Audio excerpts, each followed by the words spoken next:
Happy Thursday to you. I'm Pastor Peter Heckman of Hope Lutheran Church, Austin, Texas. I read this just yesterday in one of my daily devotions. There is a Jewish proverb that says, "Before every person there marches an angel proclaiming, 'Behold the image of God.'"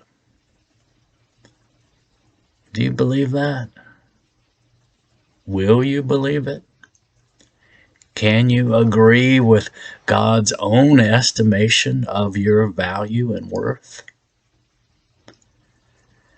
The word of the Lord from Genesis 1. God created humanity in God's own image.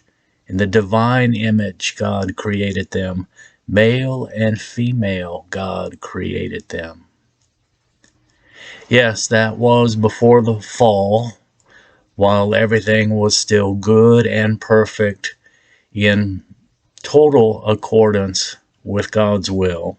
Yet, it is still true for all humanity, since each of us is God's creation, God's particular creation.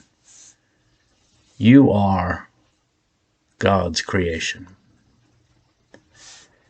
Furthermore, Psalm 139, living in the same reality that we do, the writer says, "Lord, you created my inmost being. You knit me together in my mother's womb. I praise you because I am fearfully and wonderfully made. Your works are wonderful. I know that full well."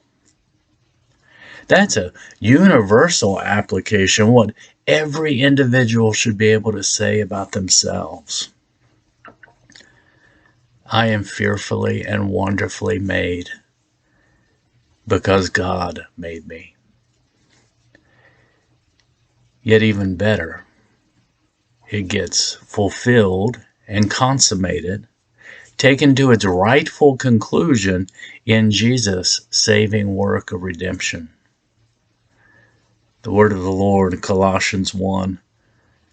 God has reconciled you by Christ's physical body through death to present you holy in his sight, without blemish and free from accusation.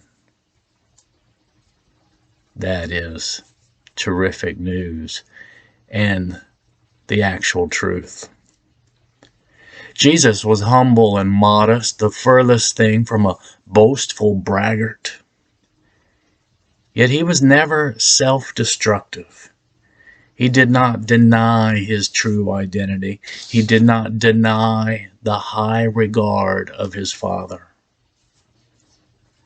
And because of Jesus, his faithful ministry, and his willing sacrifice, you now have that same exalted status.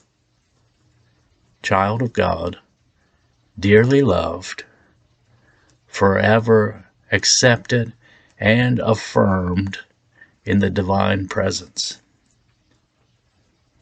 Believe it as God's own truth. Live it as the very definition of who you are. And the love of Christ will fill you and overflow to your neighbor. Amen.